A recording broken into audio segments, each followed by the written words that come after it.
players on the pitch were weak. The team lacked that energizing motivation.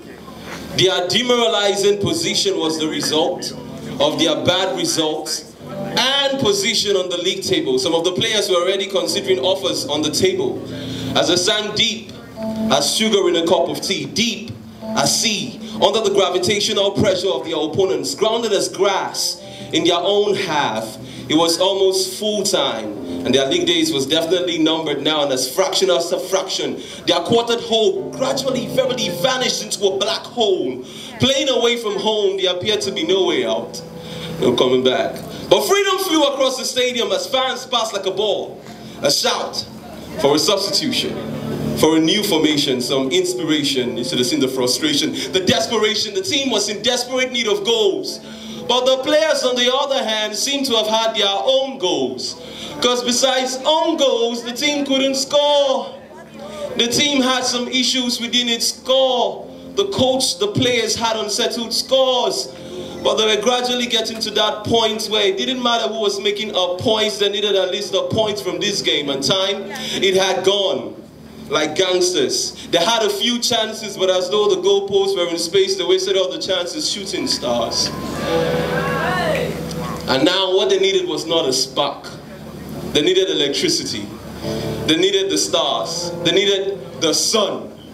So for God so loved the world that he gave his only begotten Son, that whosoever believes, for there is no difference, because all have sinned, weak in offenses, and should put down defenses, because the man sitting on the fences as guilty as the black guy who told a white lie. It is by nature, not merely what the offense is.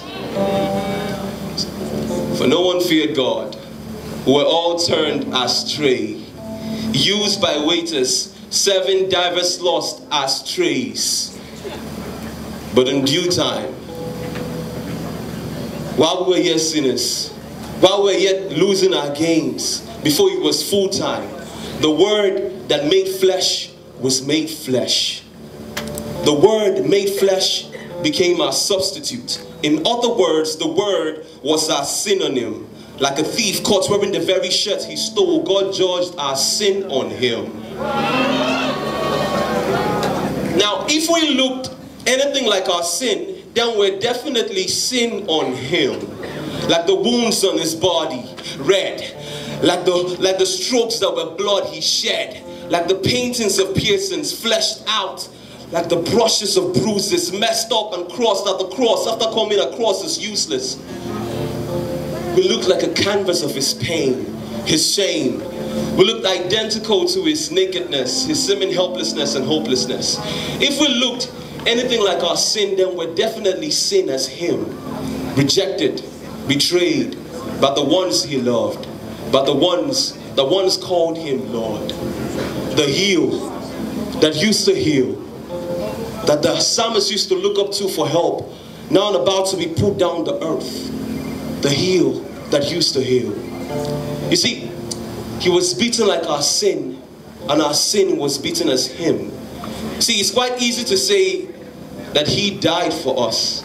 But the reality is, he didn't just die for us, he died as us.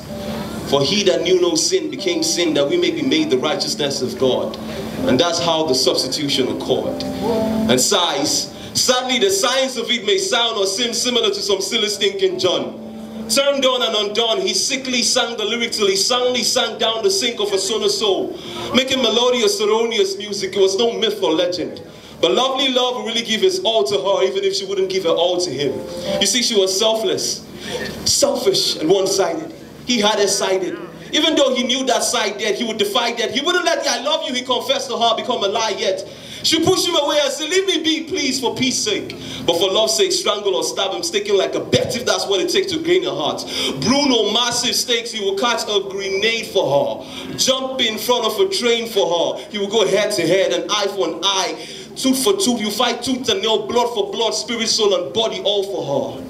There is a love you don't know about, a person and a fight. And the fight for her has always been a fight with her. And through cheer, or victory, love has never been jittery or skittery, never scared to lose. To lose the laces of the adulterous wedding gown grimly growing from her ghostly shoulders. Besides the slavery with which Sin has had a neck laced. God loves you. And this love is for our substitution.